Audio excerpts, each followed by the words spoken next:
नमस्कार, मी सिद्धेश दिलीप शिगवण न्यूज अनकटमध्ये तुम्हा सर्वांचं स्वागत करतोय। पुण्यामधील 10 महत्त्वाच्या घडामोडी काय आज दिवसभरात घडल्यात पाहूयात। महाराष्ट्र नवनिर्माण सेनेचे अध्यक्ष राज ठाकरे हे पुणे दौऱ्यावरती असून त्यांनी सिंहगड परिसरामधील पूरग्रस्त एकता नगर आणि विविध भागांची पाहणी केली। यावेळेला ठाकरे यांनी नागरिकांच्या समस्या आणि नुकसानीची माहिती घेतली। त्यानंतर प्रशासनावरती टीका करत त्यांनी महानगरपालिका प्रशासन जलसंपदा विभागाची आजपर्यंत एकही बैठक झाली नसल्याचा आरोप केलाय। जगात कुठेही धरणामधून पाणी सोडणार असल्यास ते अलार्म सिस्टीमद्वारे कळवण्यात जातं, मग आपल्याकडे काही घोषणा अथवा सूचना देऊन का कळवले नाही असा सवाल देखील राज ठाकरे यांनी उपस्थित केलाय। महाराष्ट्र निर्माण सेनेचे अध्यक्ष राज ठाकरे हे कालपासून पुणे दौऱ्यावरती असून त्यांनी विविध भागांची पाहणी केली आणि आज त्यांनी पत्रकार परिषद घेतलेली आहे। या पत्रकार परिषदेमध्ये त्यांनी प्रशासनावर देखील टीका केली। महानगरपालिका प्रशासन जलसंपदा विभागांच्यामध्ये समन्वय नसल्यामुळे पुराचा फटका सामान्य नागरिकांना बसला असून सरकारने त्यांना तात्काळ मदत करणं गरजेचं असल्याचं राज ठाकरे यांनी सांगितलं आहे। त्याचबरोबर नदीत अनधिकृत बांधकाम झाल्यामुळे ही घटना घडली असून नदी सुधार सारखे प्रकल्प आणताना नागरिक, पत्रकार, संशोधक या सर्वांना विचारात का घेतले जात नाही असा खडा सवाल देखील राज ठाकरे यांनी विचारलाय। त्यासोबतच त्यांनी जातीय आरक्षण, विधानसभा निवडणूक आणि राज्यामधील नेत्यांबाबत आपलं मत देखील व्यक्त केलंय। मला बघा, मुळात पहिल्यांदा एखादं शहर असतं तिथे खूप एजन्सीज काम करत असतात, बरोबर आहे। मी काल म्हटल्याप्रमाणे साधारणपणे मुंबई महानगरपालिका आहे, म्हाडा आहे, अजून काही इतर काही सगळ्या त्याच्या पुण्यामध्ये पण आहेत। या सगळ्या ज्या काही आपण काय संस्था ज्या काही म्हणू आपण सरकारच्या, यांची एकत्र कधी बैठक होते का हो?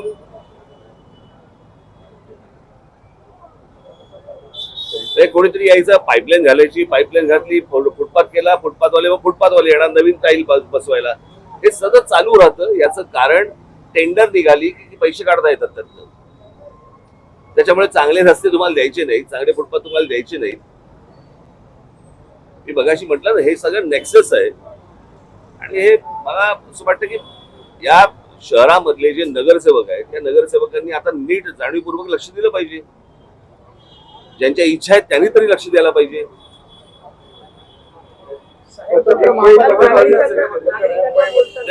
मी परत तेच सांगतो ना, आता एक असली काय आणि स्वतंत्र असली काय, मुळात जर यांच्या बैठका जर होणार नसतील तर तेही बरबाद होणार।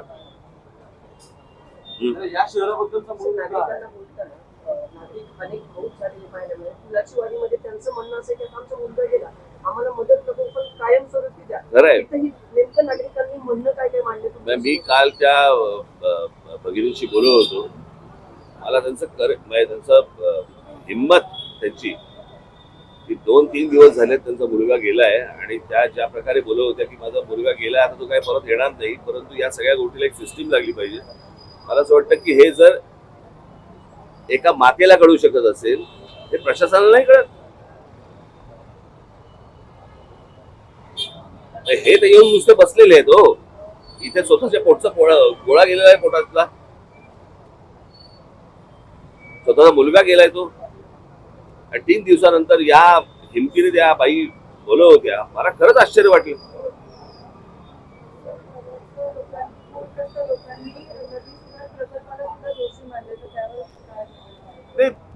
काय आहे, एखादा प्रकल्प समजा आणायचा तर तो सगळ्यांना विचारपूस करून किंवा विचारून तुम्ही आणत का नाही आहात? बस आमच्या मनामध्ये आलं आम्ही आता हा प्रकल्प करणार आहोत, का नाही पत्रकारांशी बोलत? काय नक्की करणार आहेत? का नागरिकांशी नाही बोलत आहात तुम्ही?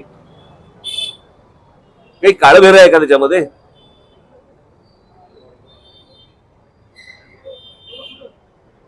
विचारायला गेल्यानंतर ते सांगणार नाही वरून सांगितलं गेलं। वरून म्हणजे कुठून? आभाळातून?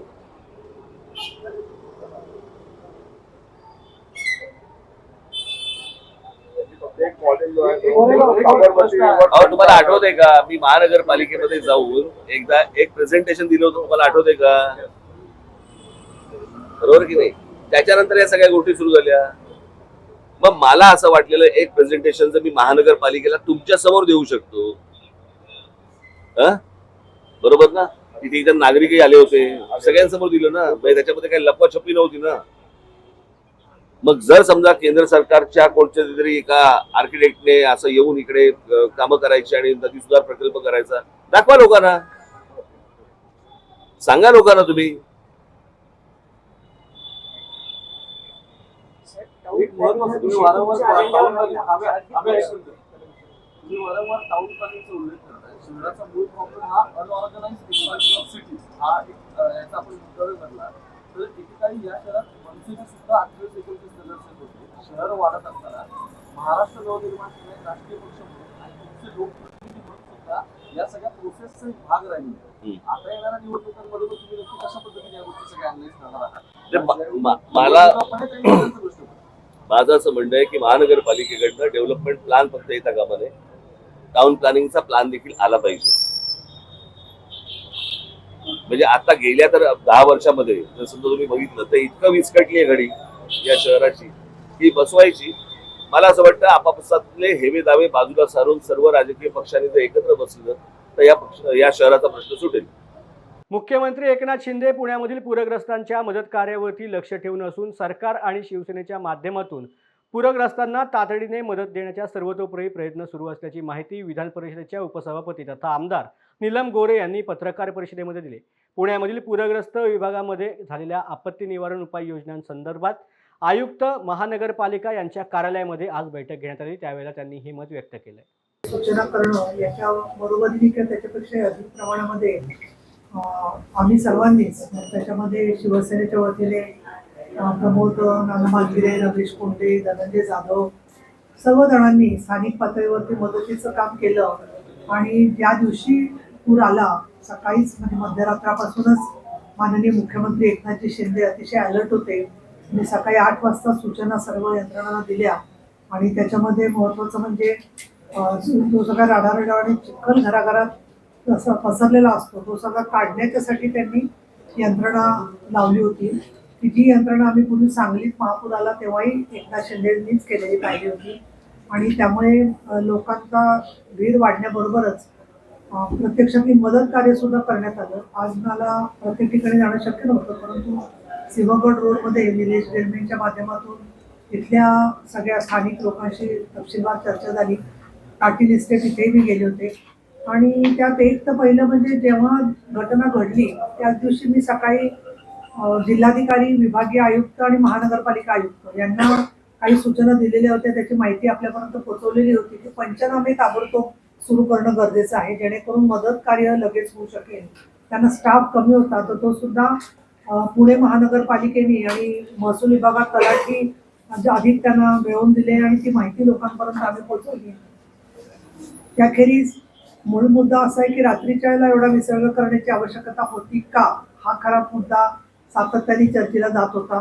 आणि या संदर्भामध्ये माननीय मुख्यमंत्री एकनाथजी शिंदे यांनी लक्ष घातलेलं आहे.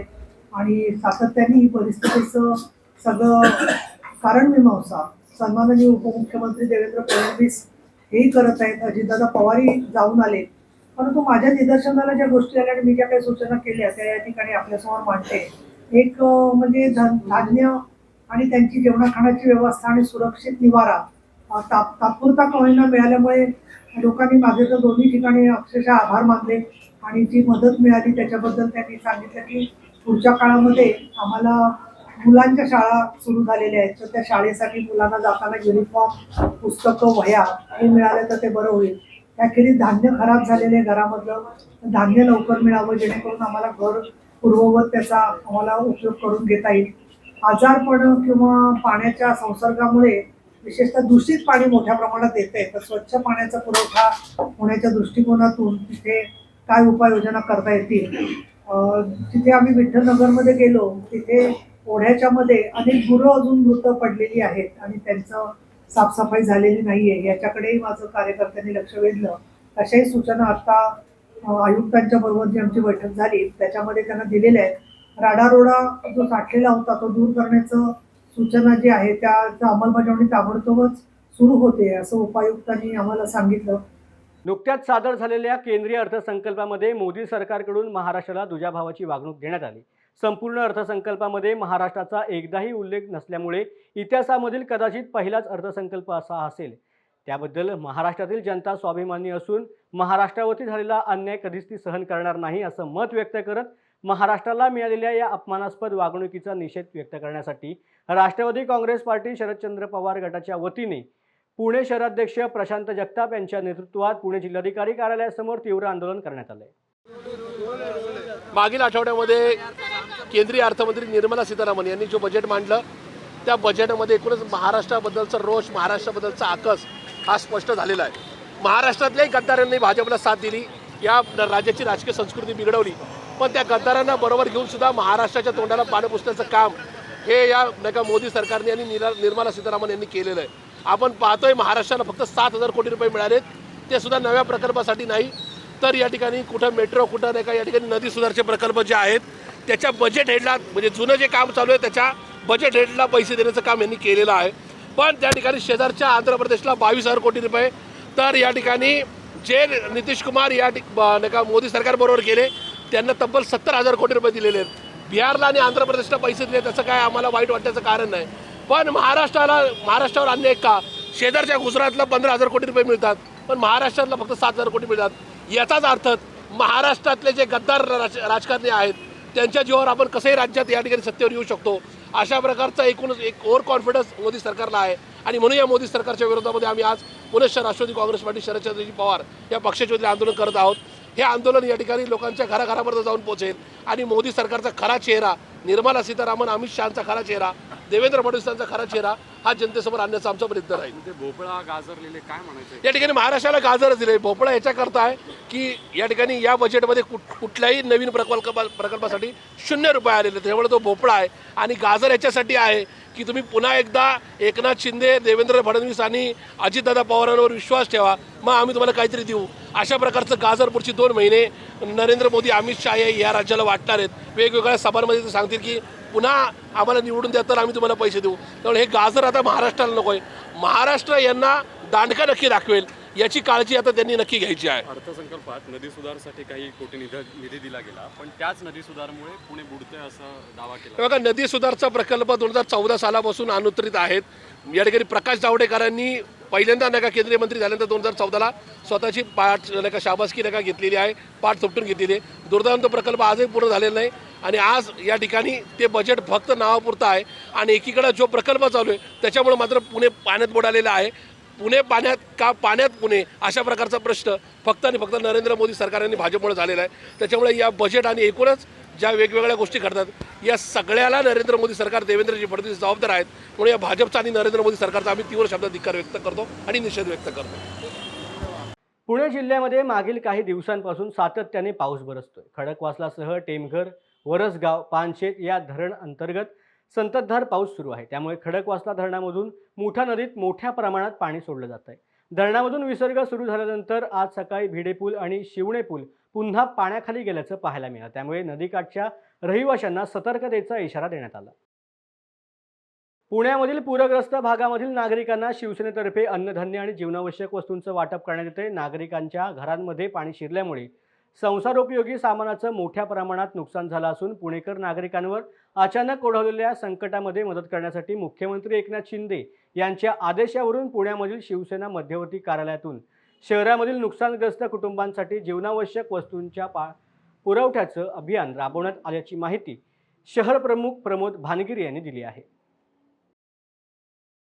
दिवस पुणे शहरामध्ये पावसाचं प्रमाण जास्त असल्यामुळे आणि धरण क्षेत्रामध्ये पाणी वाढल्यामुळे गेले 2-3 दिवसापूर्वी धरणातून पाणी सोडल्यामुळं सिंहगड परिसरामध्ये एकतानगर असन, विठ्ठलनगर असन, त्याचबरोबर पुण्यामध्ये पाटील इस्टेट असन, अशा पुणे शहरामध्ये अनेक ठिकाणी पुराचं पाणी घुसल्यानंतर बऱ्याच ठिकाणी अनेक घरांची त्या ठिकाणी नुकसान झालं, बऱ्याच ठिकाणी चिखल झाला. त्यामुळे हे सर्व गोष्ट आदरणीय महाराष्ट्र राज्याचे लोकप्रिय मुख्यमंत्री आदरणीय एकनाथभाई शिंदे यांना तातडीने कळल्यानंतर त्यांनी ताबडतोब पुणे शहरावर सर्व ज्या ठिकाणी पूर आला आहे त्या पुराच्या ठिकाणी तंतोतंत त्या ठिकाणी सर्व यंत्रणा त्या ठिकाणी पोहोचली पाहिजे. तातडीने त्या ठिकाणी जवळजवळ 2,000 लोकांचं पथक आदरणीय मुख्यमंत्री एकनाथ शिंदे साहेबांच्या नेतृत्वाखाली पुणे शहरामध्ये दाखल झालं, मग त्यामध्ये पनवेल महापालिका असन, त्याचबरोबर नवी मुंबई असन, ठाणे असन, त्याचबरोबर सुमित इंटरप्राइजेसचे लोक असतील, हे सर्व लोक आदरणीय मुख्यमंत्री एकनाथ शिंदे साहेबांच्या नेतृत्वाखाली संपूर्ण पुणे शहरामध्ये ज्या ठिकाणी गाळ साचलेला आहे, संपूर्ण लोक लावून त्या ठिकाणी साफसफाई केली. त्याचबरोबर जेटिंग मशीन असन, जेटिंग मशीन हे दुसऱ्या मजल्यापर्यंत ज्या ठिकाणी पाणी गेलं होतं त्या ठिकाणी सर्व साफसफाई केली, पावडरची व्यवस्था केली.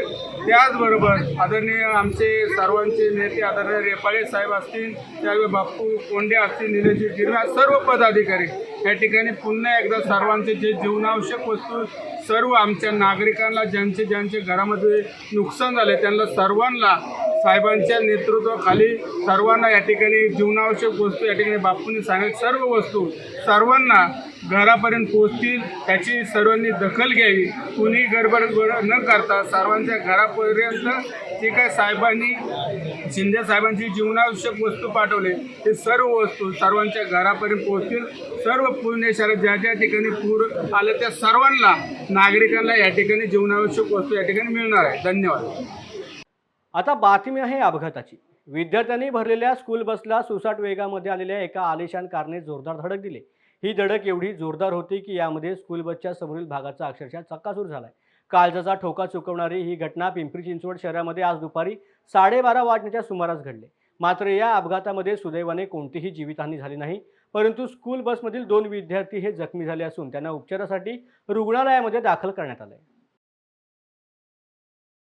आता बातमी आहे पीएमपी कर्मचाऱ्यांच्या बाबतची. पीएमपी कर्मचाऱ्यांनी विविध प्रलंबित मागण्यांच्या पूर्ततेसाठी सोमवारपासून संप सुरू केला. या संपाला शिवसेनेने देखील पाठिंबा दर्शवलाय.